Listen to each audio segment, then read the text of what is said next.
Welcome back to my channel. If you're new here, hi, my name is Sierra Douthit. If you're returning, welcome back. So I'm a little behind yet again.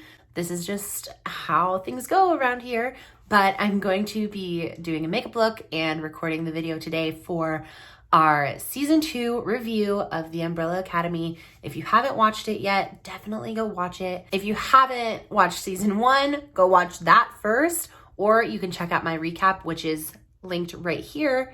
Today we're just going to be doing a makeup look based off the show. I'm going to be doing the blue eye and wing that the beautiful Kate Walsh does on the TV show as the handler. And let's go ahead and get started. All right, so The Umbrella Academy Season 2, a Netflix original series created by Steve Blackman and Jeremy Slater. I want to start by saying I loved this season. The creators of the show have a wonderful way of capturing all audiences. Whether you're into comic books or not, they really do a beautiful job of keeping the show entertaining and also giving you a lot of comedy with a vast storyline and keeping the excitement alive.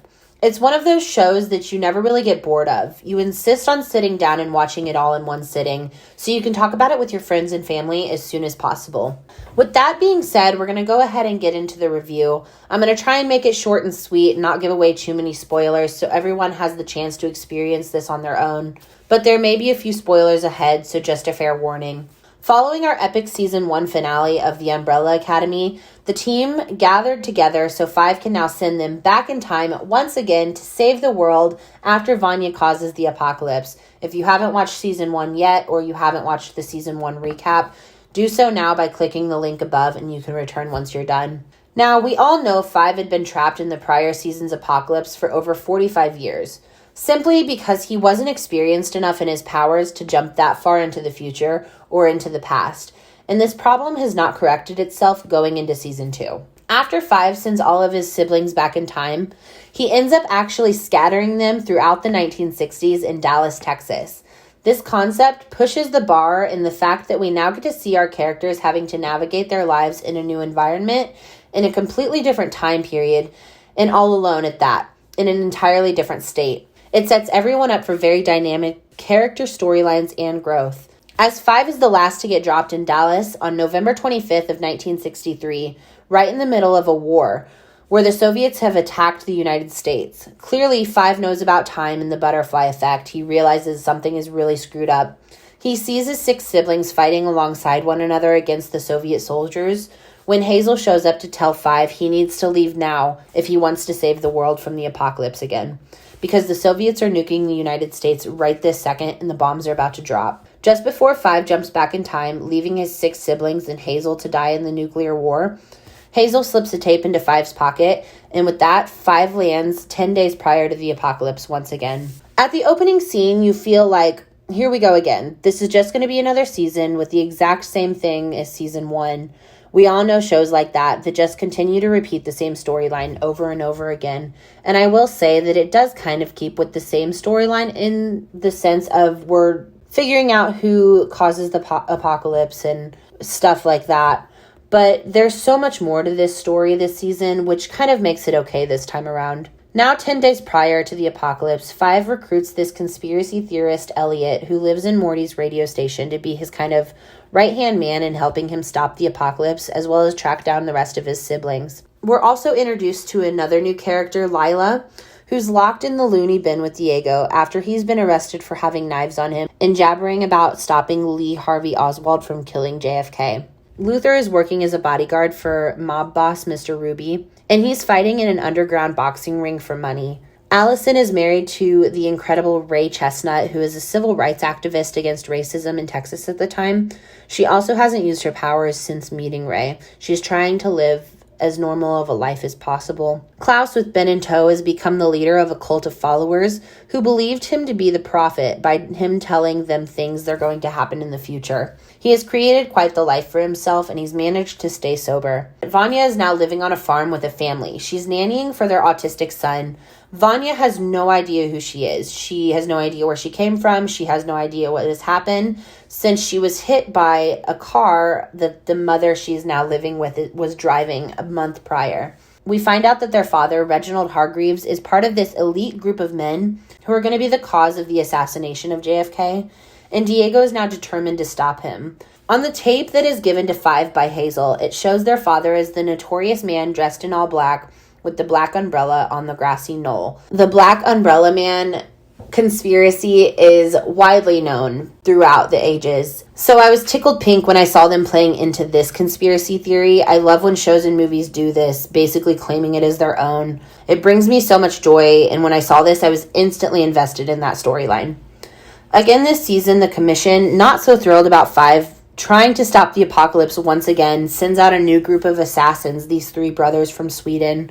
They're not as friendly or as funny as Hazel and Cha-Cha, mainly to keep the focus more on the Umbrella Academy rather than the assassins this time around. Like I said in the beginning, without giving too much away, the show really did come into its own this season, allowing the Hargreaves to heal from their past, grow as a family, and learn from one another. There are some epic fight scenes coupled with some hilarious fight scenes as well.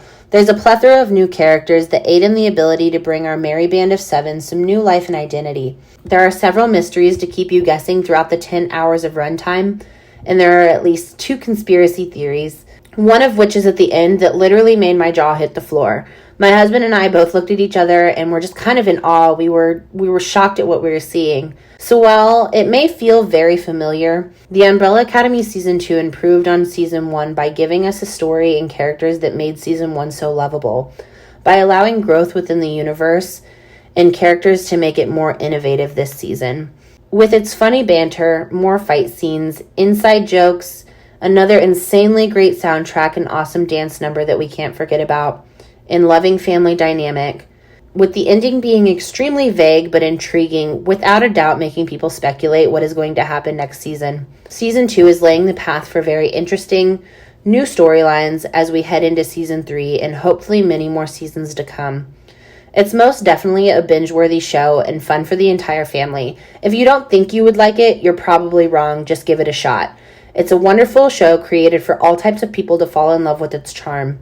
I can't wait to see what's next for the Umbrella Academy universe and what Steve Blackman has in store for us for many years to come.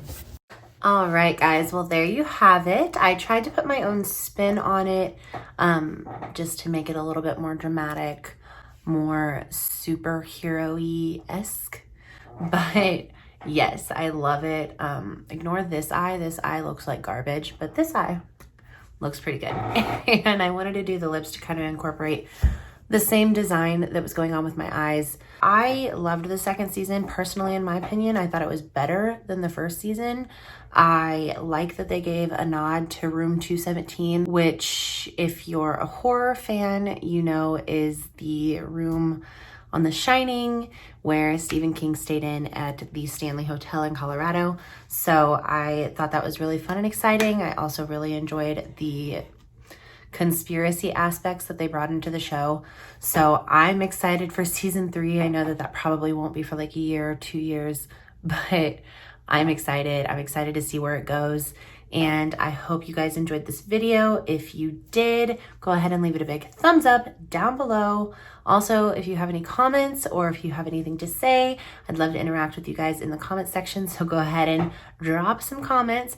And if you haven't already, hit that subscribe button so that you can come hang out with me. I'm uploading every week. Like I said before, my videos are kind of all over the place right now. I'm transitioning into other things, so I'm trying to at least upload once a week.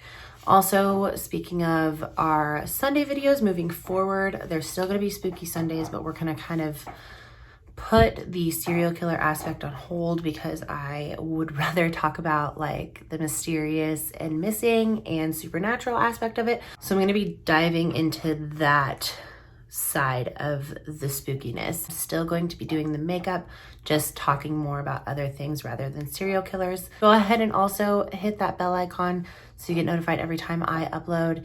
And you can follow me on my social medias, which is here. And I hope you guys have a wonderful rest of your week. And I will see you guys on the next one. All right, bye.